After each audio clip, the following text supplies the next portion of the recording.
ஆரிரோ ஆராரிரோ இது தந்தையின் தாலாட்டு.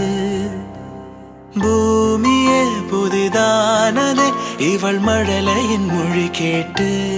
ஓ தாயாக தந்தை மாறும் புது காவியம். ஓ இவன் வரைந்த கிறுக்கலில் இவளோ உயிரோவியம். இரு உயிர் ஒன்று சேர்ந்து இங்கு ஓர் உயிராகுதே.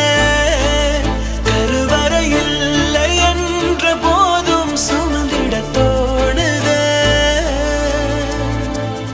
வெளியோரம் ஈரம் வந்து குடைக்க